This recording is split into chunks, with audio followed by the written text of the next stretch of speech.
Good evening and welcome to the special council meeting for Monday, April 7th. We're beginning right at 6 o'clock.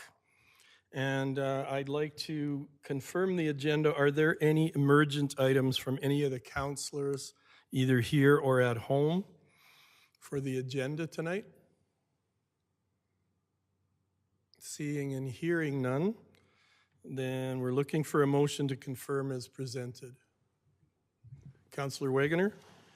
I move that council adopt the April 7th, 2025 special council meeting agenda as presented. Thank you. You've all heard the motion. All in favor? And that motion is carried. We have no public comments tonight, correct, Jonathan? Yeah, she's there. So that brings us to item 4, business 4.1, 2024 reserve funding accounting policy change on page 2. And Riley, you are speaking to this. Good evening and welcome. Good evening, Your Worship and members of council. Administration has substantially completed the 2024 financial statement audit. If you recall from last year, we were issued a qualified opinion on our 2023 statements as we had not yet accounted for asset retirement obligation, or ARO, at that time, which we now have completed and accounted for. In collaboration with our auditors at Avail LLP, we have determined the best course of action is to retroactively apply these ARO calculations and they are now reflected in the 2023 annual audited statements as restated. The change in policy, though, has necessitated a $125,000 reduction in the financial stabilization reserve to reflect this impact of applying this ARO accounting. It's a best practice to ensure reserves are accurately accounted for and represented in our financials. Note that this change doesn't change our financial position in any way. It just accounts for the retroactive changes correctly. Administration agrees with this recommendation from our auditors at Avail, which is why the report is in front of you here today. That's all I really had, Your Worship. Do you or any members of council have any questions for me? Thank you. Are there questions from councillors tonight? Councillor Wegener? I'm ready for a motion. I do have one question, Riley, if that's okay. Absolutely. I'm not quite sure what asset retirement obligation is and how the 125 helps with that. Asset retirement obligation is a standard that the public sector accounting standards that we fall under implemented in the past couple years related to municipalities having to account for the cost of decommissioning assets when there's a legal obligation related to it. In our case, depending on the municipality, there can be a wide array of things. In our case, it's older buildings that have asbestos in it.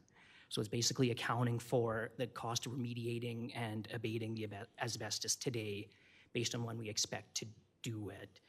That works out to be $128,000, $125,000 we have to change just because of how the accretion on it works. So if you recall our conversations from last year, we're kind of, what's the benefit to the municipality from going all through this? And we just have to account for these liabilities because we know one day we're gonna have to pay to expend these funds kind of thing. So that's all this is really. Okay, thank you. That helps me a lot. Councillor Peterson. So could you, thank you, Your Worship, could you characterize it as sort of the, the obligation in decommissioning assets needing an AR?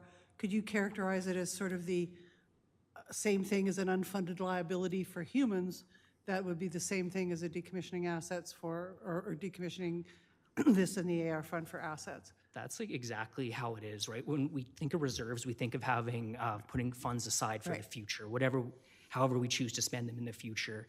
Based on this standard, we have to consider this a liability to us because we have to expend these funds now. There's no discretion on it kind of thing. So that's exactly how I would characterize it. Thank you, Riley. Councillor Wegener. I'm ready for the motion now. I move that council direct administration to fund the change in accounting policy reflected in the 2024 year-end audited financial statements out of the financial stabilization reserve in the amount of $125,000. Thank you for that motion. Is there any discussion on that motion? Seeing and hearing none, I'll call the question. All in favor? All in favor, yes. Okay, Yes. thank you. Thank you. That motion is carried. We move now to item 5, closed meeting. So if someone would make a motion, including the FOIP sections and numbers. Your worship, I'd move that council go in camera to discuss an item related to section 24.1 subsection A, 24.1 subsection B(I), and 27 subsection 1A of the Freedom of Information and Privacy Act at 6:07 PM. Thank you. And is there any discussion on that motion to go in camera? Seeing and hearing none. All in favor? Aye. And that motion is carried. We are now going in camera.